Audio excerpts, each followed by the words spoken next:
Hello and welcome. My name is Tamara, just in case you guys don't know, my name's Tamara and welcome to BFM. We're here at Thursday Night Live and I've got the privilege to be joined by Michelle Matheson. You are the executive of the BBC Talent. If I was executive of the BBC, that'd be a good one. BBC Talent. You're executive of BBC Talent. I'm also joined by Yinka and Kwame, and you guys are from the production company The Ends. That's correct. That's the one. Hey, tell me a little bit about The Ends, the project that you put on.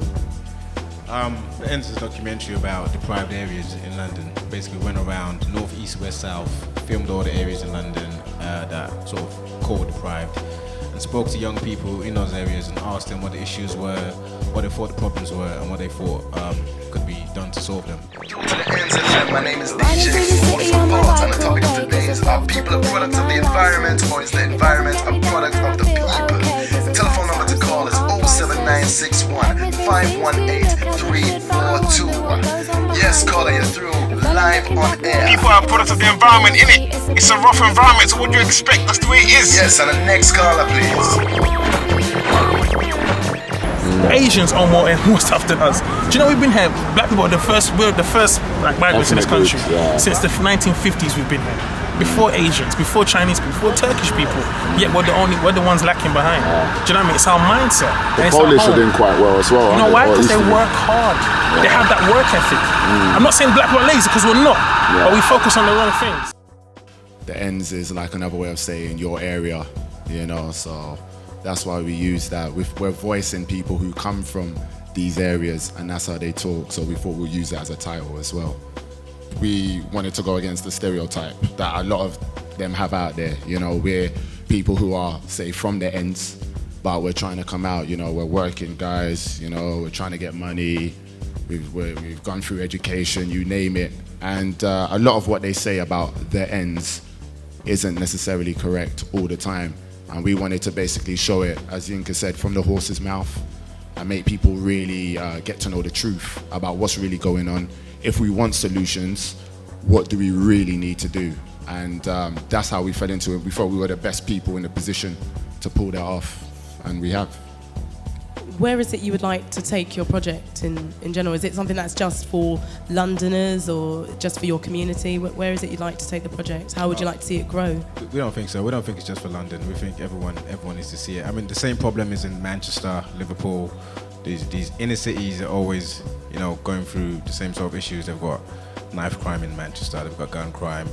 They've got issues with poverty, family breakdown. It's all happening in all different areas. Everyone needs to see it, regardless of your race, where you live, age, you know, religion, wherever you sort of think makes you different, doesn't matter. I think everyone needs to see it because everyone's part of the problem or can play a part in solving the problem. So I think everyone really needs to see it. I've watched their stuff and I think it's really good. But I don't quite know what the answer is. All I know is that we need more people within the broadcast industry to kind of sort of be role models for people who are not quite, have lost their direction, you know. And this thing about family, I think, is really important because gangs are families to a lot of these people, you know, being part of a group, feeling needed, feeling wanted, having to show your respects and stuff is stuff that when I was walking down the street with boys, and I wasn't supposed to be walking down the street with boys, and if I saw somebody who I knew my mum, before I got home, my mum knew. How do I get to be in the position that you guys are in today? We thought ourselves everything we knew, and we just went out there and we just did it. I mean, we're the sort of guys who feel that if we need to do something, and you know, you got 2 arms and 2 feet, you go out there and you do it. And we went out there and we did it. And I think, I don't know if it works the same way in the industry. I don't know if maybe if people did finish themselves and then they came to you on the back of that, does that give them more of a chance if they sort of promoted themselves? You know you have. I mean, me personally, I like the fact that these guys are passionate and they have done it themselves. And there are documentary filmmakers who work within the BBC who also applaud that kind of talent because they like to see that someone's got off there and done it on their own initiative. I look for talent. I look for off-screen talent, from exec producers right the way down to researchers.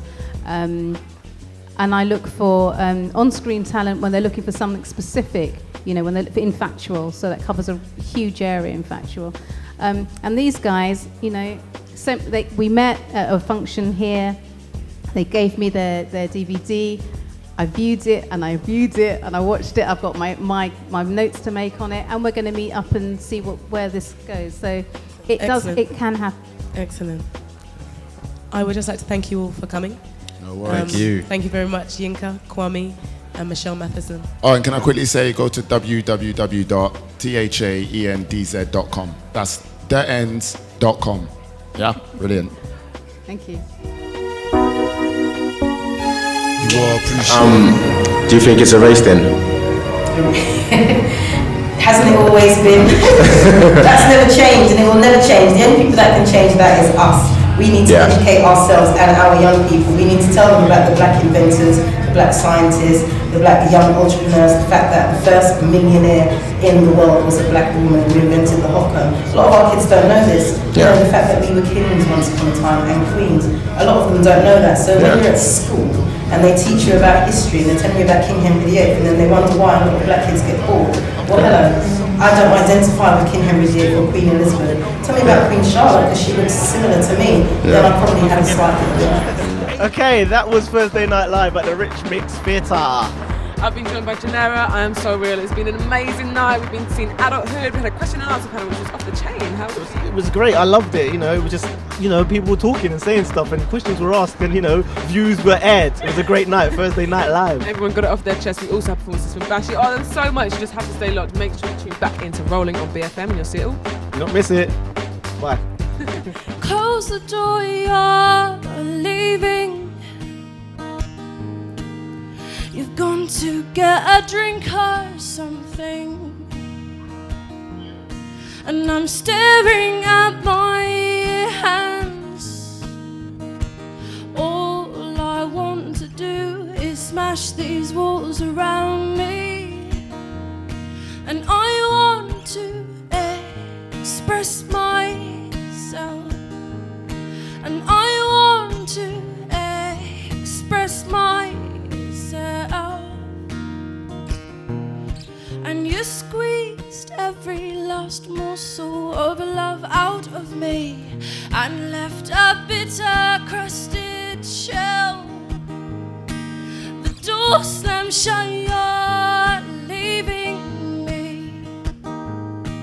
This time I can't help but feel relief, and I'm squeezing my hand so tight that the blood supply runs dry. And I won't swallow my pride, 'cause I haven't got a drop to die.